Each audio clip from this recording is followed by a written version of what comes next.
Alright, hello and welcome back to SGM's SevTech Ages Let's Play. So here we are on a Corallium infused swamp, or Corallium plague swamp, whichever it's called there. This is the type of island that you want to get onto to find the Corallium. I was out and about anyways because I was forced to go and find some coal, so went out, searched all over the countryside, quite a ways away, and yeah, eventually found it here. Continued on, found my coal way back out there somewhere, then hit this up on the way back through. We'll go down and take a look because I did find something else slightly interesting while I was down here. So corallium is one of the ores that it generates sort of in a vanilla way and not like in the way that most of the SevTech I thought I lit all this up, but obviously not good enough.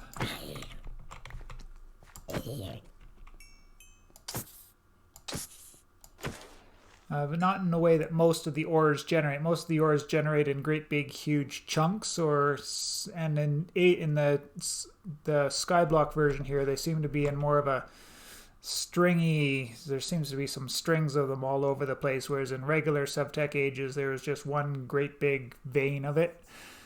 In this one, Corallium, it generates generally pretty like normal. So you'll have some here, some there, some there, some there. This is what it looks like. You just mine this guy up here and you'll get, so it seems like there's only one pearl per. So one pearl for each of those. In the other one, I know it was possible to get multiples, so. Oh yeah, I got some multiples in there. So yeah, you can get multiples here and there. So yes, this is what the corallium looks like. Sometimes it'll generate in a little bit bigger vein, but I think because of the natural cave generation here, I'm not going to see that much of it. The first chunk I found of it was quite sizable. I ended up with like, I don't know, 27 or 31 or something like that the first time I came through here.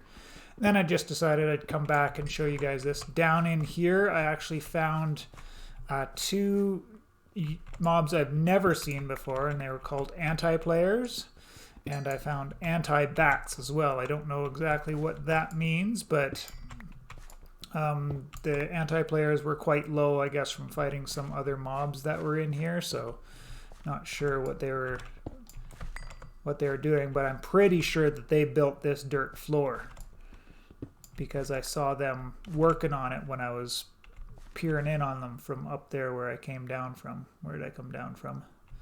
Up there. Alright, so that's corallium.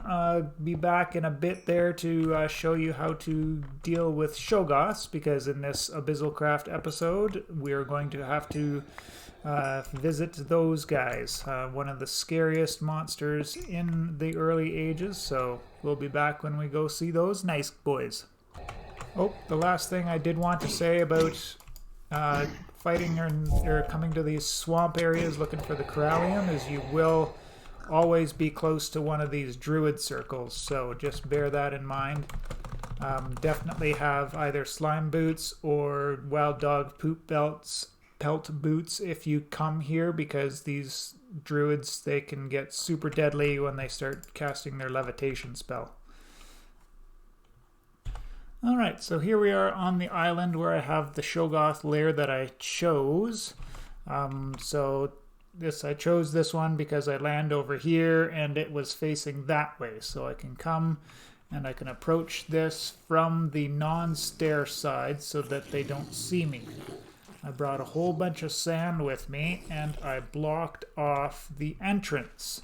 Without them seeing me and getting aggroed, they won't break blocks. Once they've been aggroed, they can break blocks. So I just walled all that off there with sand very carefully. Now that they're spawning, see, they're even right there. They're not even bothering trying to come through the wall or anything. Just gave me all the free reign that I needed to mine up all the monolith stone that I wanted to get. And now that I've gotten all of that, it's time to face the chonky boys. So we're going to need some of their flesh to get where we want to get, to do what we want to do here. You can see here he's sort of breaking some blocks there.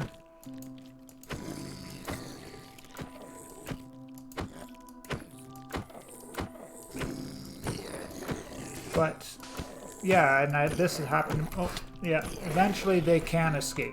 See, now they're all going to be coming out.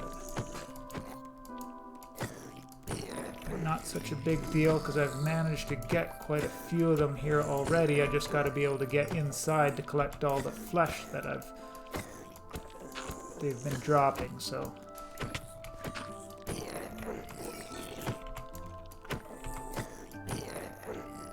Let's just heal up a little bit here. Try and get rid of this one last chonky boy here.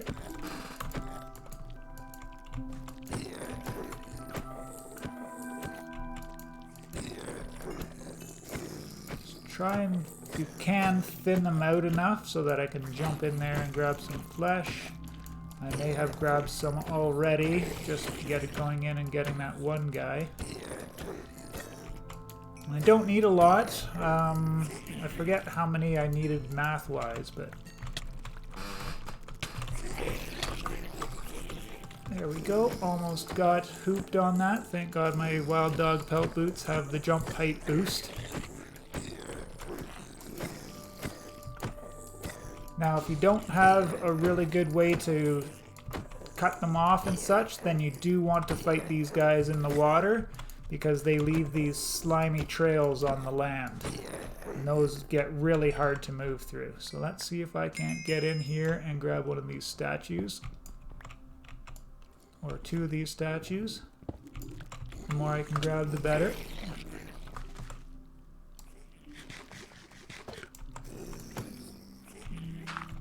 Oh, I've got over a stack of flesh already, so I don't need much more. So I'll just retreat back here. If any of them pop out, maybe they'll go out and kill some fish or sharks or whatever, and yeah, you can pick up the drops after that if you want, but I got what I came here for. So these decorative statues inside, just have to surround them with the Shogoth flesh and you'll get the this regular statues, which we need to charge our necronomicon. So I'll head back to the base and then we'll go through all of the crafting steps needed to do the Abyssalcraft stuff in the mod. One more chunky boy. Actually, I'm gonna kick around here for a couple of minutes and try and grab a nice screenshot. We'll catch you back on the home base. Alright, back on the home island here. I should mention I made the hunting dimension frame here. First place I put it was way down at the bottom of my island, and I generated the hunting dimension, and I don't know if that affected it or not, or if it is just broken in this pack, but it's a completely void world. I have not been brave enough to waste a Volarkite trying to sail out there to see if there's anything, any islands out there at all. I imagine there should be or are supposed to be, but not on my world. So just a word for that. I think the hunting dimension is probably a complete bust at this stage. Maybe Darkos will fix that later, but yeah, for now, not a thing. So what we will be doing is looking at the things that we need to get moving forward in Age 1 here. So we'll take a look at the advancements here. So after the interlude down into the blood magic, we on to making a necronomicon. Then we need the statue. It says in here, after 6 or more spawn, they will eventually erect a monolith with a statue on top. That will be the normal statue, not the decorative type, which you don't have to transform. But this 6 or more spawn, I have not seen happen in my previous playthrough of Ages or in my little bit of playing around with the Shoggoths here in Ages of the Sky. I did see it when Ages was first released a couple of years ago, but I haven't seen it recently, so I don't know if it's just a lot harder. The Necronomicon says there has to be 6 of them within a 32 block radius. So that's considering they're 3 blocks wide each. That's probably going to be pretty difficult for that to actually happen. So not sure on that. And that's why I wanted to walk you through how I get the trophies in there and the Shogoth flesh. And then we're on to making the Beneath teleporter. So let's just take a look at all this crafting. Necronomicon's very simple. Some of this Corallium plague flesh you should have collected when gathering your shadow gems.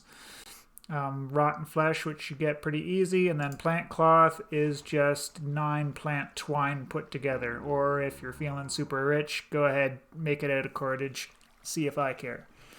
The Corallium you get from the Corallium infused stone. So if you put the Corallium infused stone on the grill or in a furnace, then you'll get the Corallium out of it. To make the Corallium infused stone, you either make 1 gem cluster of 9 gems, or the more stone efficient one is to make 3 clusters of 3, and you just put them together. Like 3 ones will give you a 3. If you've got different sizes of them, then you can put them together in different configurations to make the different sizes. The blank teleporter requires a Corallium pearl and an apprentice blood orb, which itself requires a Corallium pearl. So that's 2 pearls right there that we need, plus the energy pedestal, which I always use for charging my Necronomicon. Otherwise you're stuck standing beside the statue with your Necronomicon, and that can A, be dangerous, and B, takes a long time. So definitely you should have extra shadow gems if you did the fighting back in Age 0, getting multiple shadow gems like I told you in the previous videos, and then a 3rd Corallium pearl. So you need to collect at least 27 pieces of Corallium while you're out there, and then you can get more if there's other things that you want to do with the Corallium pearls there. So the blank teleporter again, block of copper, block of tin, super easy. The bronze block, you do have to remelt 9 ingots of bronze to make the bronze block. Black dye powder pretty easily, and then this is why I had to go looking for the coal on the islands, because we needed blocks of coal. So I did have to go and finally search out coal. After all, I couldn't just stick with the charcoal recipes there. So the statues, as I showed before, is just the decorative statue surrounded by flesh. You can actually craft the statues with a clay, a monolith stone, and some dye powder. Depending on which statue you make, it's a different kind of dye powder. So blue will make this one, black makes this one, and then so on and so forth. Different colors will make the different kinds that we got here. And then the Beneath teleporter itself is a Necronomicon ritual. So I will briefly pause, go away, and come back before we get this. But we need a second demonic will. So we needed the first one to make the altar. So this is why you need at least 2. A dark oak fence gate. Haven't had too much trouble finding dark oak islands in this game, but in the regular ages, it was a real pain in the butt and required me to move my strainer around trying to find dark oak. 4 pieces of monolith stone, 1 coal dust. So again, I needed to have coal. I just put it into the grinder and got that, and a gunpowder. These do not have to be in this exact configuration when you do the ritual, so you can just put down 1 demonic will, then 1, 2, 3, 4 monolith stone, then the gunpowder, then the ground up coal, then the dark oak fence gate. Doesn't matter the configuration that you put these on the pedestals.